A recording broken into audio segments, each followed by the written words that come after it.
Hello, chào mừng các bạn đã quay trở lại với kênh của mình. Mong các bạn đăng ký like và đăng ký kênh, chia sẻ video giúp mình để ủng hộ mình ra những cái video tiếp theo. Xin cảm ơn các bạn. Trước thì mình đã hướng dẫn đánh cái chi tiết này đúng không? Mình tiếp theo mình đánh chi tiết khác cho các bạn xem để làm quen từ từ nha các bạn. Các bạn chọn cái đây, thành này đây. Nếu mà các bạn đang để layer màu đỏ này trong cái chi tiết các bạn vẽ đang có không, và các bạn chưa chuyển về một layer cùng một layer mà cùng một màu trắng á, thì các bạn chuyển nó về. Các bạn không chuyển nó về nó hiển thị giống như thế này. Đây mình để nguyên, mình không chuyển về nha. Đây đây nó sẽ hiển thị cái layer các bạn đang để layer màu đỏ thì nó đang màu đỏ. Các bạn phải chuyển về chuyển về chuyển về cho nó cùng một màu, dần nhìn nó đẹp hơn đúng không? Để cái màu đỏ nhìn chói mà.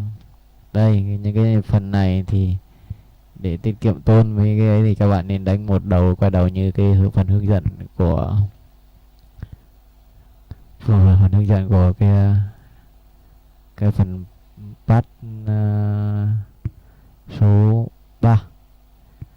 Các bạn xem lại. Ở đây mình sẽ hướng dẫn đánh tình cái tình này rất nhiều lỗ đúng không các bạn? Thật ra nó cũng chẳng có gì. Các bạn sẽ đánh tỉa phần bên dạng ngoài trước đúng không? Đấy, chọn cái SQ20, đánh theo đường kéo dài, đánh theo đường kéo dài nha các bạn.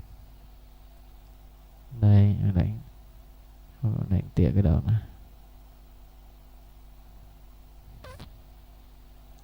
Ở đây có hai đường ăn rồi, tí nữa phải xóa một cái đường, do cái đường mình vẽ nó không liền nên nó sẽ ăn không đúng, ăn không thừa đi các bạn, thấy theo.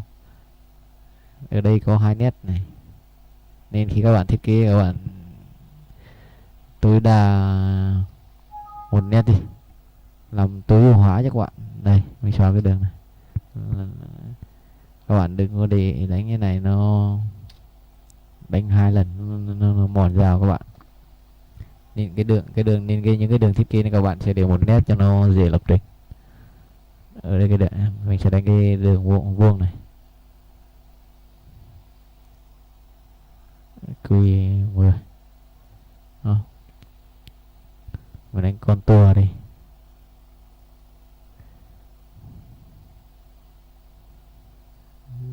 Có contour này, điểm độ vùng cuối.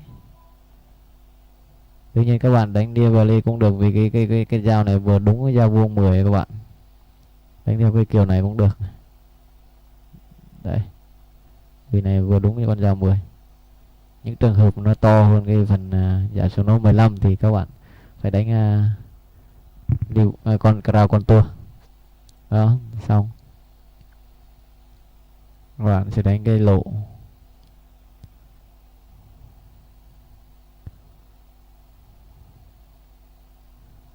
Đây, lỗ này. Đó. Đương nhiên các bạn có thể đánh kiểu ô, swing rồi ô, swing này ô. Nhưng mà khi đấy thì các bạn nó sẽ ăn xuống những cái lỗ đấy này. Mất công lại xóa nên mình không làm, mình đánh theo online. Nên như những cái lỗ này thì các bạn đã biết là kính bao nhiêu rồi nhá. Đây mình chỉ hướng dẫn cách đánh luôn. Còn cái đường kính này bao nhiêu các bạn nếu không nhớ thì các bạn ghi vào đây. Đây 5.2 đúng không? Nhưng mà mình không có nào dao 5.2, mình đánh dao cho 5.5 cũng được. Vì cái lỗ này là dùng lỗ Taro 6 nên 5.5 cũng được. 5.2 thì nó hơi ít đúng không? Nó nhiều quá thì lúc mình taro nó khó. Đây. Đây không cùng bước là nó chỉ ăn được hai lỗ thôi. Cái nào cùng bước nó sẽ ăn dài nhiều hơn. Đấy. Còn một lỗ này các bạn phải đánh đơn. Mỗi mình nó là thôi phải đánh đơn đúng không? Đó. ba cái lỗ này là ba lỗ khớp nối các bạn đánh nó là lỗ chín thì các bạn dòng theo chín đánh. Đấy, cái lỗ này khớp nối mà bắt buộc là nó có cái con dao đánh chìm, đánh vắt góc không các bạn, đánh vắt mép các bạn, người ta là cái lỗ gọi là cái lỗ vắt côn đấy. Cái con nó có một con dao côn vắt mấy ly đấy, thì các bạn ở đây mình đặt cái con dao ấy là con dao 2 vậy. Các con dao 2, con dao 2 thì các bạn đây, con dao 2 là con dao vắt, không phải RO2 đâu nha các bạn. Đây tùy mình đặt thôi. Con dao 2 này mình đang nhớ là cái mình quy định nó con dao 2 là cái con dao vắt mép côn 2 ly nha các bạn. Đây,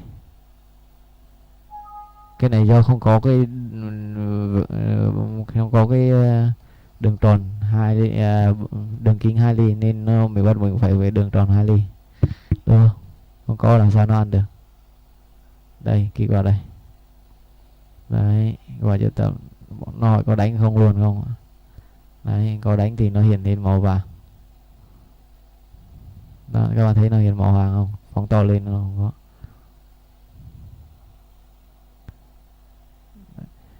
Cái này là cái lỗ vắt côn đấy các bạn. Các bạn nhìn giống hình côn không? Cái phía ngoài thì nó to mà phía mép trong cái độ dày nó, với cái vắt côn này thì cái tôn nó phải dày từ 2 ly trở lên nha các bạn. Nếu mà nó dưới 2 ly thì cái độ vát nó mỏng quá thì nó không được các bạn. Ly rưỡi cũng được nhưng mà nó cái độ vát nó ít đi. Các bạn nên nhớ là nếu mà đánh con dao vát này, vát côn này, các bạn nên đánh sau cùng nhá. Nếu mình đánh trước, bắt buộc phải đánh sau của con dao này. Nếu như mà đánh trước thì là sai rồi đúng không? Đánh trước thì lúc mà nó dậy mình đánh vát côn là nó đánh không đứt mà nó chỉ vát cái phần mép trên nên này, nên khi mà rời kẹp nó sẽ bị vướng, dễ bị vướng các bạn. Nên các bạn để con dao đánh vát côn, vát mép của vát côn này phía sau. Nếu các bạn muốn biết cái hình vát nó như thế nào của mình, để lại comment mình có thể gửi qua xem, đúng không? Vậy là xong cái phần đánh trình của cái chi tiết này.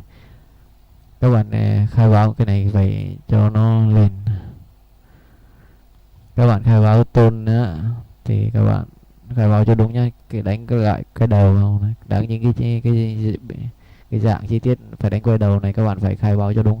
Về phần x các bạn có thể dài ra cũng được, nhưng mà phần y các bạn phải đúng cái phần này để khi mình quay đầu thì nó vẫn đánh vào. Nếu mà các bạn khai báo là 280, 200 quá cái phần dư này 290 chẳng hạn, khi mình quay đầu nó sẽ đánh phía trên này, đánh vào phía trên cái phần 290 mà nó đánh vào phía đây, nó sẽ ăn vào cái chi tiết này các bạn, chứ không phải là nó ăn trên này nữa mà nó ăn vào chi tiết. Khi mình quay đầu thì nếu mà khai báo sai cái này nó sẽ hư cho các bạn, hư luôn cái phần dưới này, cái phần đánh phía trên, cái đánh lúc mình quay đầu nó sẽ ăn vào cái phần này. Các bạn chú ý cho mình nha, cái này phải là 274 chính xác. Nó có thể sai số 2 đến 3 ly cũng được, nhưng mà không quá 5 ly, không quá 3 ly. 5 ly lỡ may cái đường lệch kẹp bên này kẹp bên này lệch nhau, nên tối đa là 2 đến 3 ly có khả năng cho phép được. Còn cái phần quá lên là không được nha các bạn. Các bạn đánh xong cái trình này thì các bạn quay đầu nó lại và xong.